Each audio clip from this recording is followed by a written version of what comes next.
विघ्न हरण मंगल करण श्री गणपति महाराज।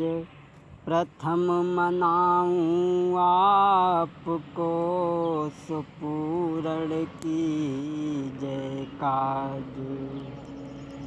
तो काम पिछारू कीजिए और पहले लीजिए नाम। बिगड़ी प्रभु के नाम के सो बने न कोई काम।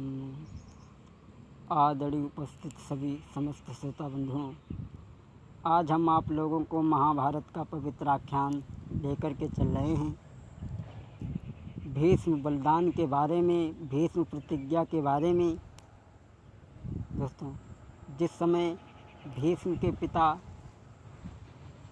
शांतनु का विवाह गंगा जी के साथ में हुआ था, वो गंगा जी की कुछ शर्तें थीं कि हमारे गर्भ से जो भी बालक जन्म लेगा उसे हम जल में बहाते रहेंगे। एक एक करके 7 बेटा गंगा जी ने जल में बहा दिए। 8वां बालक था ये देवव्रत। पहले भीष्म का नाम भीष्म नहीं था, देवव्रत था। देव बेटा गंगा गई तो शांतनु दिल हैरान। देवव्रत को संग ले घर को किया पयान। तो मन में अति मनहीन थे, घर आए नरराज। पुत्र 8वां गंगा का बना दिया युवराज। गंगा का 8वां पुत्र देवव्रत, उसे शांतनु ने युवराज बना दिया। धीरे धीरे जब समय गुजरने लगा, शांतनु गंगा की याद करके बड़ा दुखी रहने लगे, बड़े परेशान रहने लगे। भोजन तक भी अच्छा नहीं लगता है उन्हें। दोस्तों, धीरे धीरे जब समय बीता, 1 बरस बीत गए 4। सुनो नर नारी के सभी सुखारी। और देवव्रत की राजनीति के लागे सबको प्यारी। दोस्तों, अरे बरस बीत गए 4। सुनो नर नारी के सभी सुखारी। और देवव्रत की राजनीति के लागे सबको प्यारी। पर शांतनु दिल हैरान, सुनो दे ध्यान के बात हमारी। हाय करी गंगा की याद के बहुत दुखारी। अरे करी गंगा की याद के बहुत दुखारी। ए सुरती भावई, ए फिरती भावई, घर घर डोले जाने किन्हें दगा दे जाई। और विपता परी गई द्रौपदी पे दुश्मन नंगी रहो करवाई। अरे बहे भावई शिव शंकर पे तब भस्मासुर परो पिछारी। और देखे मूढ़ गुफा में घुस गए, बेहर बन गए नर से नारी। मेरी धीरे धीरे कथा भ्रात आगे कछु बढ़ी रही है। मेरी धीरे धीरे कथा भ्रात आगे को बढ़ रही है। गंगा का 8वां पुत्र देवव्रत, उसे तो शांतनु ने युवराज बना दिया। और युवराज बनाने के बाद में बड़े ही परेशान रहने लगे, गंगा की याद करके दुखी रहने लगे। भोजन तक भी उन्हें अच्छा नहीं लगता है। धीरे धीरे जब समय बीता, एक दिन ले घोड़ा शांतनु चले, मन में अधिक अधीर। धनुष बाण कर में लिए, एक गए नदिया के तीर। एक नदी पे पहुँचे शांतनु, बड़े ही परेशान थे। तो उस नदी पे क्या देखा कि बाँध देखी सुंदर नारी है, जाकी सूरती लागे प्यारी है जान। शांतनु ने देखा के देखी सुंदर नारी है, जाकी सूरत लागे प्यारी है, जो चितबनी सबसे न्यारी है जो। गंगा के किनारे, नदी के किनारे जब पहुँचे तो क्या देखा कि एक बड़ा ही सुंदर लड़की है वहाँ पर। उसे देख करके शांतन चकोर बन गए, उसके चेहरा को तरस करके देखने लगी। दिल में विचार कुछ और आने लगी। जहाँ शांतन खड़े थे, हाथ से धनुष बाण भी छूट करके गिर गया। ऐसा ही नहीं दोस्तों, अरे देखी नारी की सुंदरताई, रही गए आंखें भारी। अरे देखी नारी की सुंदरताई, रही गए आंखें भारी। जब देखा जा सुंदर सुगर स्वरूप रे, जा सुंदर सुगर स्वरूप रे, जो होती मेरी नारी। महाराज कढ़ो नहीं मुख से कोई बोल, और पागल से गए मोही नारी पे कढ़ो न मुख से बोल। सैया पूछे राजा पूछे दुल्हा, पूछे गो जाहुलिया तेरी कैसे बिगड़ी। राजा पूछे गो जाहुलिया तेरी कैसे बिगड़ी। अरे कैसे बिगड़ी साफ बतलाई दे गुजरी। राजा पूछे दुल्हा पूछे सैया पूछे गो जाहुलिया बेड़े। उस लड़की को देख करके शांतन चकोर रह गए। बहुत देर तक तो देखते रहे, फिर उसके पास में पहुंची। कहने लगे तुम कौन हो, क्या तुम हमें अपना परिचय दे सकती हो। मैं तुमसे प्यार की भीख मांग रही हूँ, मैं तुमसे शादी करना चाहते हैं, क्या तुम मेरे साथ में शादी करोगी। शांतन के ये शब्द सुनने के बाद में उस लड़की ने जवाब दिया, हम तुम्हारे साथ में शादी तो करेंगे, लेकिन अगर हमारे पिताजी कह दें तब।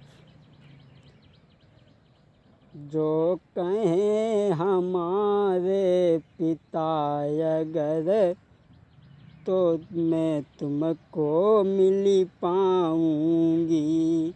जो कहें हमारे पिता अगर, मैं तुमको यहाँ मिल पाऊंगी।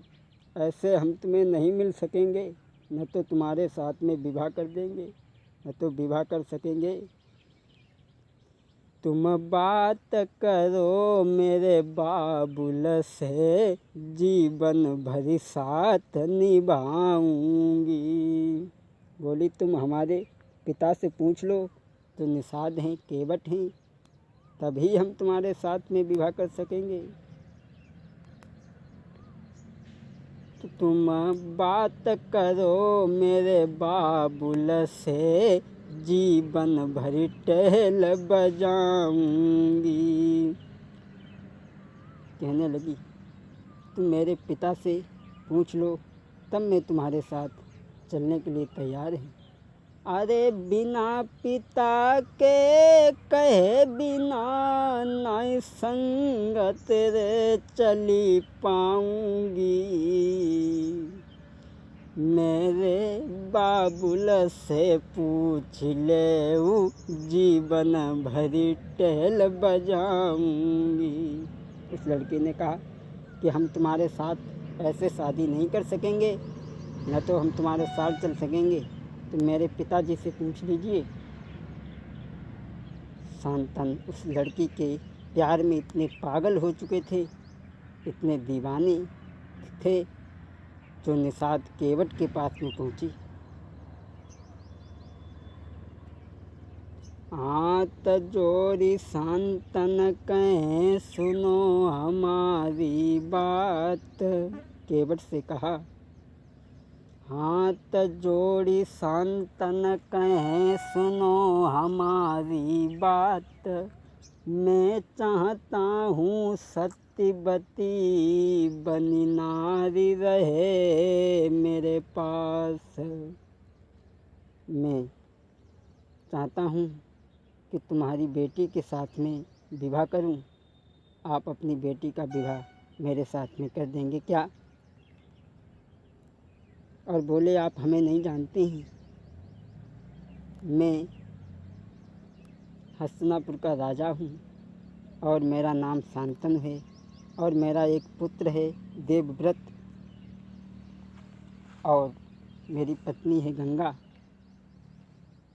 और बोले अरे मैं शांतनु भूप कहलाऊं,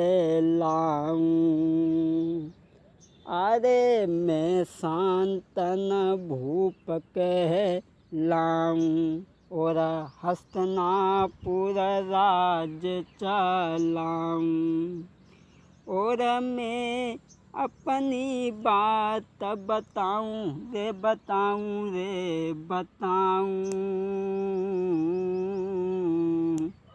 और नहीं तुमसे भेद छिपाऊं। मैं हस्तिनापुर का राजा हूँ शांतनु, मेरा एक बेटा है। क्या आप अपनी बेटी की शादी हमारे साथ में कर देंगे? तुम्हारी लड़की हमें देखने में बहुत अच्छी लगती है और पसंद है मुझे। आप अपनी बेटी का विवाह मेरे साथ कर देंगी क्या? निषाद केवट ने कहा शादी तो कर देंगे, लेकिन शांतन बोली तुम अपनी बात बाद में कहना। मैं मांगन आए सत्यवती को दीजो हमें गाई, मैं मांगन आए सत्यवती को दीजे हमें गाई, अरे अपनी बिटिया की भामरी के हमसे दीजे डारी। महाराज कही उन महाराज निषाद ने जोड़े दोनों हाथ, शादी करी है बेटी की पर एक और है बात, है राधा के हितकारी श्याम के मीरा तो ही बुलाई गई, हे राधा के हितकारी श्याम के मीरा तो ही बुलाई गई। तब शांतन ने ये कहा तो निषाद केवट कहने लगा हम शादी तो कर देंगे, लेकिन बात एक और है। तुम्हारी पहली पत्नी गंगा है और उसका एक बालक है देवव्रत, जो युवराज तुमने बना दिया है। क्षमा करें महाराज, मेरी बेटी को कुंवर के बाकी गुजर हो न की नाई और गंगा पुत्र को महाराज के दो युवराज बनाई। बोले हम शादी तो कर देते, लेकिन गंगा का जो बालक है देवव्रत वो युवराज पद को संभाल रहे हैं, मेरी बेटी के बेटाओं को कुछ नहीं मिलेगा। और बोले